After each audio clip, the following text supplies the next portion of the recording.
भूख के एहसास को शेरो सुखन तक ले चलो, या गजल को मुफलिसों की अंजुमन तक ले चलो।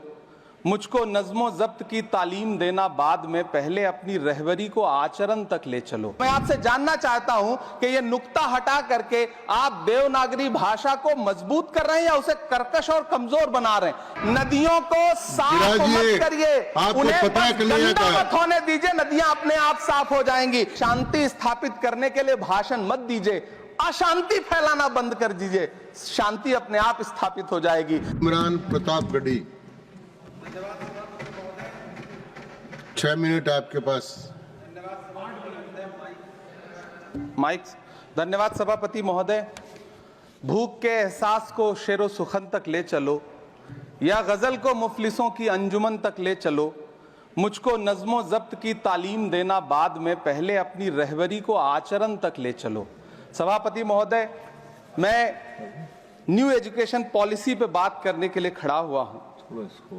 माननीय मंत्री जी यहां मौजूद हैं। न्यू एजुकेशन पॉलिसी कहती है कि हमारा जोर टीचर्स ट्रेनिंग पर होना चाहिए, लेकिन जो नेशनल सैंपल सर्वे ऑफिस का आंकड़ा है वो कहता है कि इस देश में सिर्फ 13% टीचर हैं जो ट्रेंड हैं। तो मैं माननीय मंत्री जी से जानना चाहता हूं कि क्या जो 87% टीचर्स हैं जिन्हें ट्रेनिंग देने की अभी जरूरत है, उनको ट्रेनिंग देने के लिए हमारे पास क्या रोड मैप रहेगा, और क्या हमारे पास इतने बड़े पैमाने पर कॉलेजेस हैं, रिसोर्सेज हैं जिनसे उन्हें ट्रेन किया जा सके। हमारी न्यू एजुकेशन पॉलिसी कहती है कि टेक्नोलॉजी पे जोर दिया जाए, और टेक्नोलॉजी के सहारे पढ़ाई को हमने कोविड के दौरान देखा भी है कि किस तरह से बच्चों को टेक्नोलॉजी के सहारे पढ़ाया गया।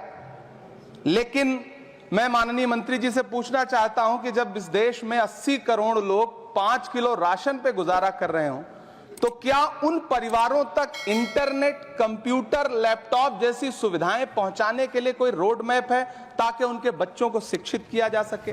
मैं एक बहुत महत्वपूर्ण बात और सभापति महोदय यहां कहना चाहता हूं कि माइनॉरिटी कम्युनिटी से जुड़ा हुआ जो मदरसा एजुकेशन का पैटर्न है, उस पे बहुत गंभीरता से माननीय मंत्री जी से पूछना चाहता हूं कि जो न्यू एजुकेशन पॉलिसी है, कुछ मदरसे ऐसे हैं जिनको सरकार रिकॉग्नाइज करती है, लेकिन कुछ बड़े शिक्षण संस्थान हैं, नदवा और देवबंद जैसे, क्या न्यू एजुकेशन पॉलिसी के कॉन्टेस्ट में आपने इन बड़े संस्थानों से डायलॉग करने का कोई मानक या कोई बातचीत शुरू करने का प्लान बनाया है या नहीं, ये मैं पूछना चाहता हूं। और एक बहुत महत्वपूर्ण बात मंत्री जी से मैं पूछना चाहता हूं कि बहुत सारे माइनॉरिटी इंस्टीट्यूट थे जहां पर स्कॉलरशिप का प्रावधान था, लेकिन आपने मौलाना आजाद नेशनल फेलोशिप को एक झटके में बंद कर दिया।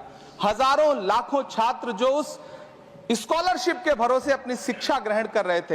एक तरफ प्रधानमंत्री जी कहते हैं सबका साथ सबका विकास, एक हाथ में कंप्यूटर एक हाथ में कुरान, लेकिन जब स्कॉलरशिप आप बंद कर देते हैं तो गरीब तबके से आने वाला अल्पसंख्यक समुदाय के जो बच्चे हैं, उनकी शिक्षा व्यवस्था को लेकर के, उनकी शिक्षा को आगे बढ़ाने को लेकर के आपके पास क्या प्लान है?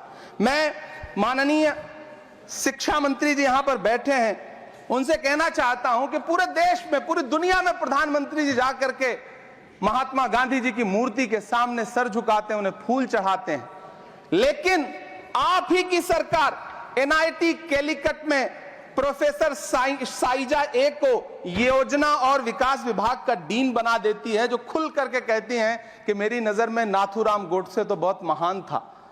तो आपकी नई एजुकेशन पॉलिसी ये है, इस दिशा में जा रही है।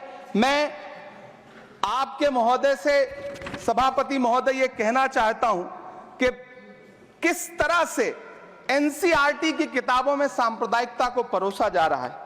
माननीय मंत्री जी, क्या आपके संज्ञान में है कि केंद्रीय हिंदी संस्थान और नीपा जैसे जो संस्थान हैं, उसमें अघोषित तौर पर यह कह दिया गया है कि देवनागरी में लिखते हुए जो नुक्ते लगाए जाते थे, जिनको यह कहा जाता है कि वो उर्दू से आते हैं, उनको अघोषित तौर पर रोक दिया है कि नई छपने वाली किसी भी किताब में नुक्ता नहीं लगाया जाएगा।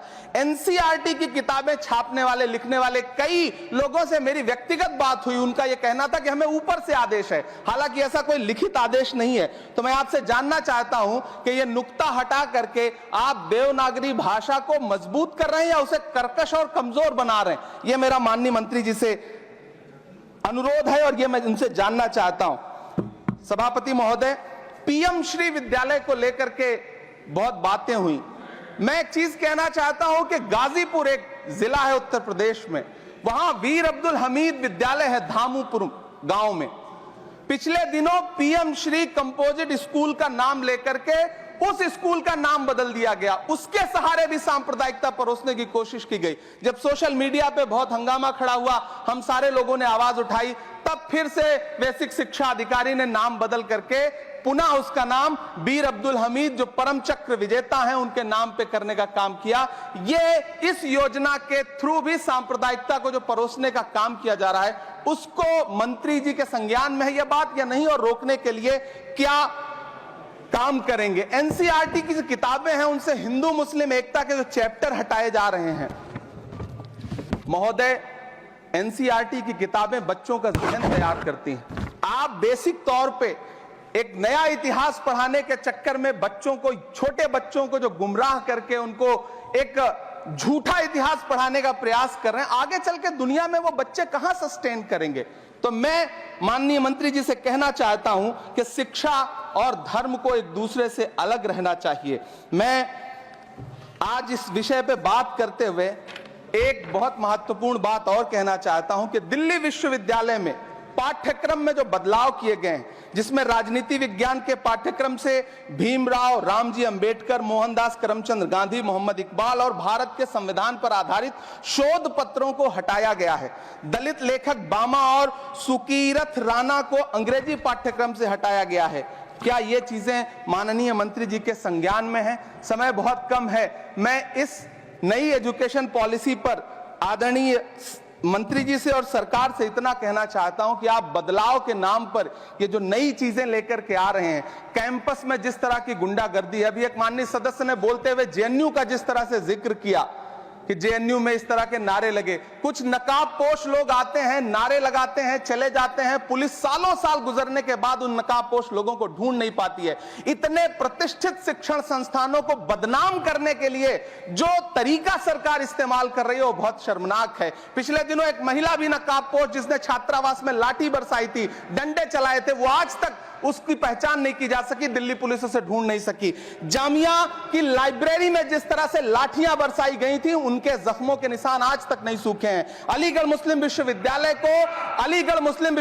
को लेकर के वहां के सांसद जिस तरह की भाषा का इस्तेमाल करते हैं, वो बहुत शर्मनाक है। माननीय मंत्री जी और सरकार से मैं आपके माध्यम से पूछना चाहता हूं और यह कहना चाहता हूं, आप बदलाव के नाम पर जो नई चीज लाने की कोशिश कर रहे हैं, महोदय, नदियों को साफ मत करिए, उन्हें गंदा मत होने दीजिए, नदियां अपने आप साफ हो जाएंगी। सभापति महोदय, मैं तो कहना चाहता हूं कि जंगल मत उगाइए, बस पेड़ों को काटना बंद कर दीजिए, जंगल अपने आप उग जाएंगे। मैं तो सरकार से कहना चाहता हूं कि शांति स्थापित करने के लिए भाषण मत दीजिए, अशांति फैलाना बंद कर दीजिए, शांति अपने आप स्थापित हो जाएगी। मैं तो कहना चाहता हूं कि प्रेम फैलाने पर लंबे लंबे लेख मत लिखिए, बस नफरत करना बंद कर दीजिए, प्रेम अपने आप फैल जाएगा। ये जो नई एजुकेशन पॉलिसी है, इसमें जिस तरह से गरीब तबके के लोगों को, हाशिए पर मौजूद लोगों को शिक्षा से दूर करने का प्रयास किया जा रहा है, वो बहुत शर्मनाक है। शिक्षा को निजीकरण की तरफ जिस तरह ले जाया जा रहा है, वो बहुत शर्मनाक है। माननीय मंत्री जी इस पर सोचें और इसे सुधार करने का प्रयास करें। इस सदन की तरफ से शायद इससे बेहतर बात, इससे बेहतर सुझाव हम नहीं दे सकते। बहुत बहुत धन्यवाद।